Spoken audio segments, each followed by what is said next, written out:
Salun kepada semua saudara-saudari tentang salun kepada semua saudara-saudari dalam Kristus Yesus. Hari ini kita akan menurakai bab 24 Matius bab 1 ayat 1 sampai 35 mengenai wacana tentang perhakiman yang keempat, nasib baris suci, dan juga akan mengetahui tentang Yesus Kristus berdoa bab sesuatu yang akan laku pada hari akhir zaman. Mari kita datang untuk berdoa bersama. Tuhan Bapa di surga, kami puji syukur atas kebesaran dan kebaikan Tuhan. Kami berdoa supaya Tuhan ampuni dosa kami dan bantu kami dapat berfokus diri dengan Yesus Kristus dan firman-Mu. Kami berdoa supaya Tuhan pimpin kami dalam firman-Mu. Dalam nama Kristus Yesus kami berdoa bersama. Amin. Saudara-saudari dalam Kristus Yesus, mari kita lihat Matius bab 24 ayat 1 sampai ke 35. Di dalam sini, ayat suci sini, mengenai Yesus meninggalkan bait suci dan sedang berjalan pergi apabila para pengikutnya datang untuk menunjuk kepadanya bangunan-bangunan bait suci itu. Yesus bertanya, adakah kamu melihat semua ini? Sesungguhnya aku berkata kepadamu, tidak satu batu pun akan dibiarkan di atas batu yang lain. Setiap satu akan diruntuhkan. Ini mengenai pemusnahan bait suci. Ketika Yesus duduk di Bukit Zaitun, para pengikut datang kepadanya secara pribadi. Mereka bertanya, beritahu kami, bilakah perkara ini akan berlaku? Dan apakah tanda ketenanganmu dan akhir zaman?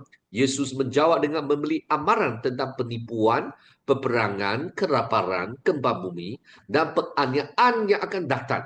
Tanda-tanda akhir zaman. Saudara-saudari perikatan Yesus tentang masa depan. Injil kerajaan akan diberitakan ke seluruh dunia sebagai kesaksian kepada semua bangsa dan kemudian barulah tiba kesudahan. Kekejian yang membawa kebinasaan. Apabila kamu melihat kekejian yang membawa kebinasaan berdiri di tempat suci, mereka yang berada di Yudai harus melarikan diri ke gunung-gunung. Akan ada kesusahan besar yang belum benar sejak awal dunia sampai sekarang dan tidak akan terjadi lagi. Saudara-saudari dalam Kristus Yesus, di mana kita lihat ayat suci yang seterusnya mengenai amaran tentang penipuan dan ketenangan anak manusia. Penipuan oleh Mesias yang palsu.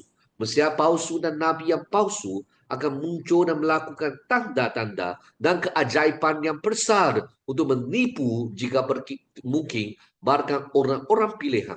Seperti kilat yang keluar dari timur, kelihatan sampai ke barat, demikianlah kerak ketenangan anak manusia. Matahari akan menjadi gerak dan bulan tidak akan bercahaya. Bintang-bintang akan gugur dari langit dan kuasa-kuasa langit akan dikonjarkan.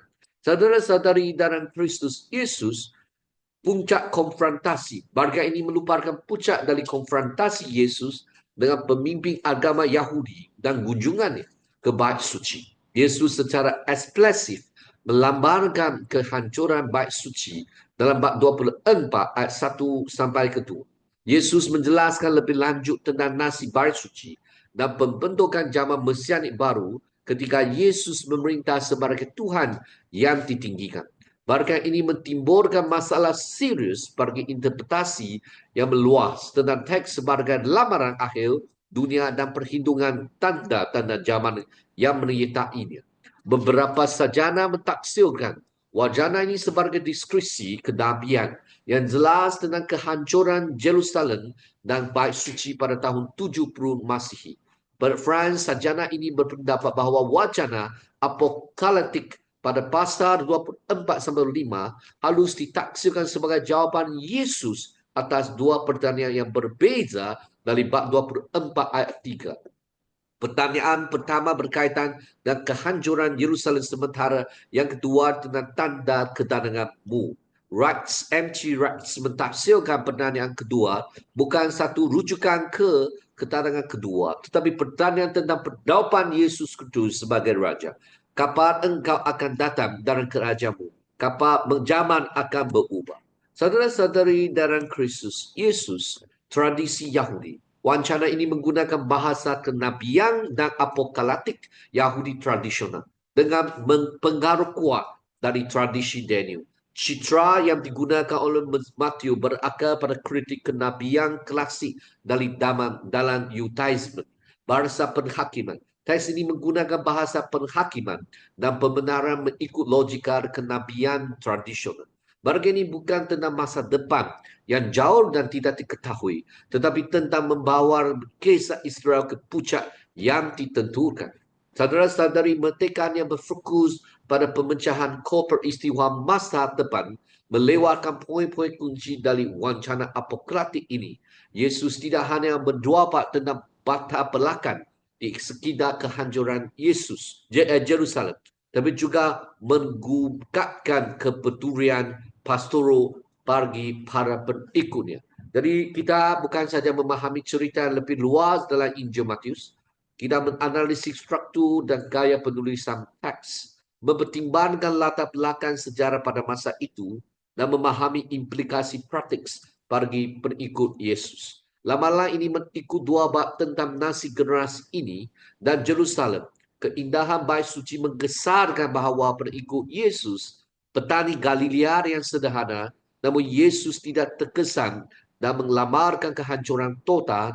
Tidak satu batu pun akan dibiarkan di atas batu yang lain. Bait suci Jerusalem terkenal kerana keindahan dan pentampilan yang mengesarkan.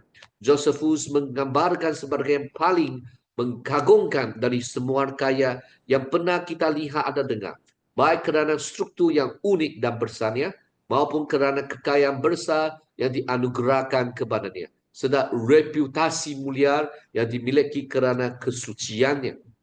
Yesus meninggalkan bait suci dan berhenti di Bukit Zaitun, menggemarkan Hilkiah dan Zakaria.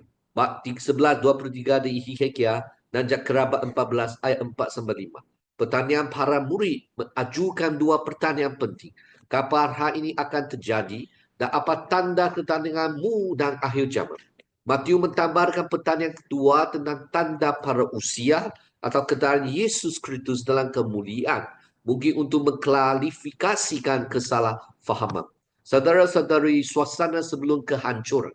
Yesus menggambarkan suasana sebelum kehancuran bait suci, masa kelesihan dan kesusahan, kemunculan pengaku-pengaku Mesia, peperangan dan desa-desa perang, kelaparan dan gempa bumi. Peristiwa-peristiwa yang disebutkan dapat dikaitkan dengan kejadian-kejadian nyata pada abad pertama Masihi. Yesus memperingatkan para murid untuk berjaga-jaga dan tidak takut menunjukkan kepedulian pastoralnya. Penganiayaan pengikut. Para pengikut Yesus akan menghadapi penganiayaan dan bahkan kematian dan pihak mewenan sepi. Penolakan dan ketidakadilan akan memiliki efek yang menghancur pada komunitas orang percaya. Yesus memanggil para pengikutnya untuk bertahan teguh dan tetap setia sampai akhir. Injil kerajaan akan diberitakan di seluruh dunia yang dikenal sebelum akhir tiba. Kemunculan kekecian yang membawa kebinasaan di bait suci mentandakan kehancuran yang akan segera terjadi. Mereka yang berada di Yudai harus segera mencari perlindungan di pergunungan ketika melihat tanda ini. Teks dipenuhi dengan urgensi, mentekankan perlunya tindakan cepat untuk mengelakkan bahaya. Yesus menggambarkan kesulitan yang akan dihadapi, terutama bagi wanita hamil dan ibu menyusui. Peringatan terhadap penipuan, Yesus memperingatkan terhadap penipuan orang oleh Mesias palsu dan nabi palsu. Kedatangan anak manusia akan tiba-tiba dan jelas bagi semua orang seperti kilat. Perumpamaan bangkai dan burung pemakan bangkai. Yesus mengakhiri dengan perumpamaan enigmatik tentang bangkai dan burung pemangkai bangkai. Kehancuran digambarkan melalui bahasa apokaliptik dan kenabian tradisional termasuk gangguan kosmik. Kemunculan tanda anak manusia di langit mentimbulkan tentangan interpretasi. Gambaran anak manusia datang di awal-awal langit berasal dari Daniel bab 7 ayat 13 sampai ke 14. Yesus mengutus para utusannya untuk mengkuburkan orang-orang pilihannya. Yesus menggunakan pohon ara sebagai ilustrasi untuk kewaspadaan. Para murid harus memperhatikan tanda-tanda kehancuran yang akan datang. Semua hal ini akan terjadi sebelum generasi ini berlalu.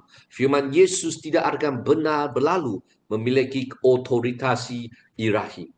Dua bab Yesus tentang nasi Jerusalem dan bait sucinya berakar pada tradisi kenabian persa Israel. Ini menggambarkan kehancuran kota yang telah menolak Mesias Allah. Teks ini tidak hanya berbicara tentang penghakiman ilahi, tetapi juga mengharapkan masa pembaharuan yang besar. Peristiwa-peristiwa tragis ini mentandai awal baru yang ditandarkan dalam bahasa apokaliptik. Yesus mendesak orang-orang percaya untuk bersiap-siap tetap kuat dalam iman mereka dan percaya bahawa mereka akan dibebaskan pada masa kesusahan. Bukan tentang masa ini, kini. Ajaran popular tentang hari-hari terakhir sering menggunakan bahagian ini dengan satu pandangan ataupun satu asumsi bahawa itu berbicara tentang zaman kita dan pada masa depan kita yang dekat. Mereka mencuba memaksa teks meskipun ada resistensi ke dalam berbagai senario eschatologis dispensational. Membaca ke dalam teks, kekhawatiran dan keprihatinan moden ada mungkin jika bahagian tersebut dipisahkan dari konteks sejarah dan sastra kelangsungnya. Mempertimbangkan semua aspek, Humanistics ini memberikan interpretasi yang seimbang dan bertanggungjawab terhadap teks yang bertentang dan penuh dengan simbol. Pemberontak Yahudi pertama itu dimulai melalui melawan kekuasaan Romawi pada 66 Masihi. Selepas itu Jarod menduduki bait suci yang disebut Josephus sebagai pencemaran berdarah. 70 Masihi, pengkombaan Jerusalem oleh pasukan Romawi di bawah Titus. Dan Agustus 70 Masihi, bait suci dihancurkan dan mentandai akhir pemberontakan. Saudara-saudara, kesaksian Josephus tentang kehancuran Yerusalem. Dengan demikian tampak bagiku bahawa kemalangan semua orang sejak awal dunia jika dibandingkan dengan kemalangan orang Yahudi tidakkanlah sebesar yang mereka alami. Josephus yang menyaksikan peristiwa-peristiwa tersebut menggambarkan geriang penggemuran Yerusalem selama 6 bulan pada tahun 70 Masihi. Kelaparan yang meluas, kasus kanibalisme, pelompakan dan teror, konflik antara faksi-faksi Yahudi, upaya sia-sia untuk melarikan diri dari kota. Peristiwa sejarah beberapa istiwa sejarah pendudukan Romawi atas Yudai yang mungkin dianggap sebagai penotaan. Pendirian elang berkaya Romawi di atas gemban bait suci oleh Heros Agung dan pembawa lamban-lamban legius Romawi ke kota suci oleh Pilatus. Upaya Kaisar Caligula untuk mendirikan patung dirinya di bait Allah. Pendudukan bait suci oleh Gelo selama pemberontakan Yahudi yang pertama. Interpretasi tradisional juga telah menghubungkan kekejian yang membawa kebinasaan dan kehadiran sok-sok anti-Kristus. Robert Snow telah menyalangkan dalam kaitan dengan bahagian paralel dalam Markus 13 bahawa kekejian yang membawa kebinasaan menunjuk kepada tindakan imaman yang korup yang telah mendajiskan bait suci. Bahasa Daniel yang digunakan memberi petunjuk tentang jenis peristiwa yang diharapkan dan cukup umum untuk mengakomodasi berbagai kemungkinan. Penulis Kristen awal Eusebius dan Epiphanius dari Saramis mencatat tradisi pelarian ajaib orang-orang percaya dari kota suci tepat sebelum pengkebunan terjadi. Dikatakan bahawa seorang malaikat Allah dalam versi lain Kristus sendiri memerintah orang-orang beriman untuk meninggalkan ibu kota kerajaan orang Yahudi kerana akan dihancurkan sepenuhnya.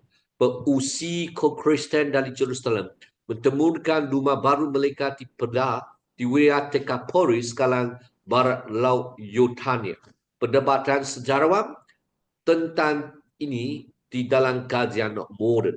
Saudara-saudari, versi Daniel gambaran anak manusia datang di awang-awang langit berasal daripada kitab Daniel bab 7 ayat 13 ke 14, di mana sok-sok misterius seperti anak manusia datang ke hadapan Allah di luang tak sukawi. Ini adalah gerakan ke atas dari bumi ke surga dan bukan sebaliknya. Perubahan bahasa harus diperhatikan.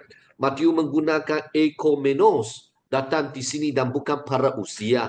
Yesus menggunakan citra apokaliptik ini tentang pembenaran dan kemenangan anak manusia, bertentangan dengan rujukan sebelum tentang anak manusia yang menderita dan dipermalukan. Saudara-saudari dalam Kristus Yesus, N.T. Wright menjalankan bahawa Yesus telah dibenarkan dalam 3 cara. Kebangkitan dan kenaikan Kristus Yesus membukti klaimnya. Kehancuran bait suci sebagai pusat oposisi tentang terhadap Mesias. Penggenapan 2 buah Yesus tentang kehancuran Yerusalem.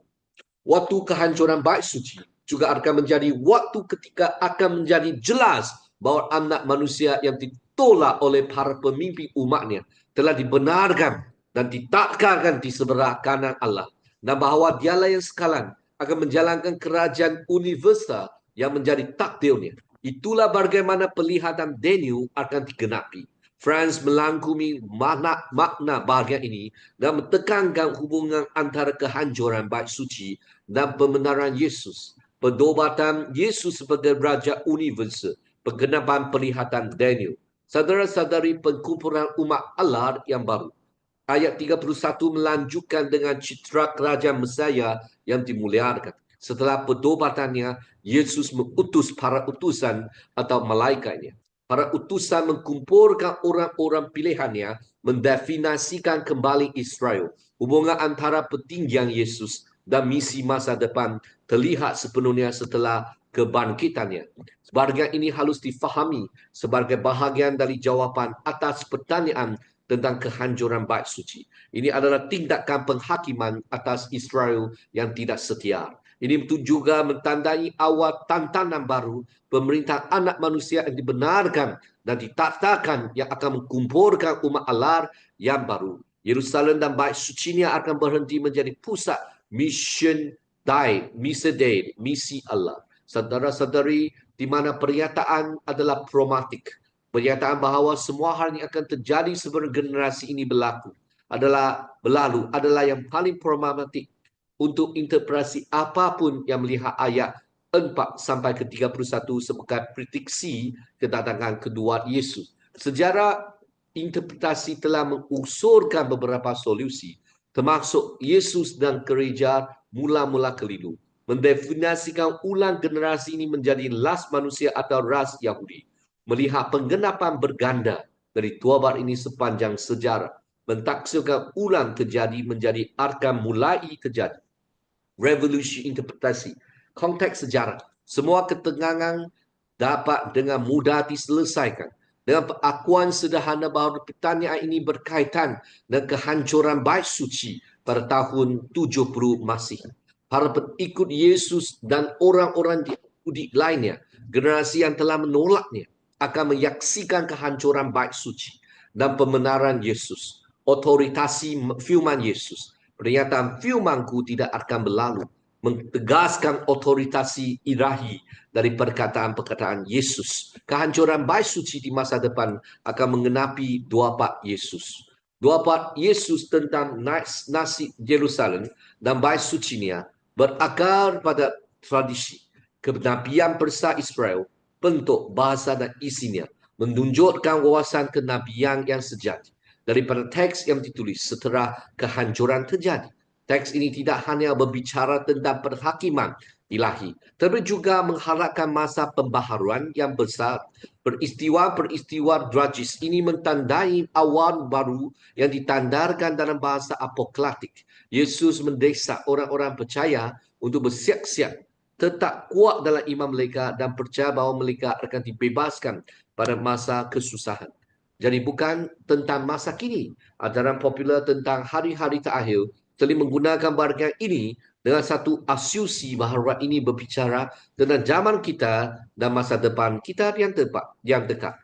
Tetapi baharialah dekontekstualisasi, membaca ke dalam teks kekhawatiran dan keprihatinan moden.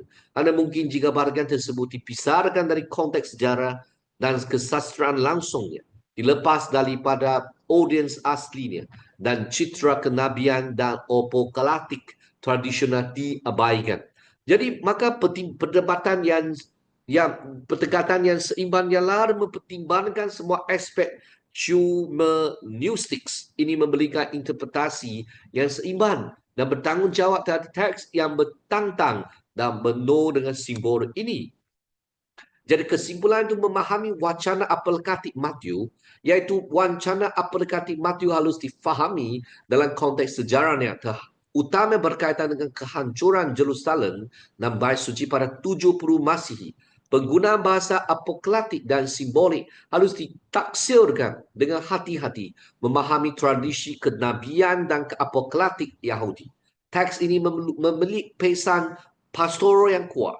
Pesanan pastoral yang mendesak orang-orang percaya untuk tetap di tengah kesulitan dan penganiayaan. Dan meskipun teks ini berbicara tentang peristiwa masa lalu, prinsip-prinsip kesetiaan, kewaspadaan, dan kepercayaan pada pemeliharaan Allah tetap berkaitan bagi orang percaya pada hari ini. Jadi saudara-saudari, marilah kita berdoa bersama. Tuhan Bapa di surga, kami datang kepadamu berdoa supaya kami dapat berwaspada untuk zaman akhir. Sebab kami tidak tahu bila Yesus Kristus akan balik kali kedua, tapi Tuhan tetap mahu kami bersedia dan juga setia dan terus ada iman dan mengikut Yesus Kristus dalam apa jua situasi. Sama ada di sesak di ianahi, kami tetap bersama Kristus dan Kristus memimpin dan memelihara. Dalam nama Kristus Yesus kami berdoa. Amin. Semoga Tuhan memberkatimu dan juga sekeluarga, supaya kita sentiasa tetap bersedia dan sedia untuk Tuhan dalam masa apa jua juga. Semoga Tuhan memberkati. Bye.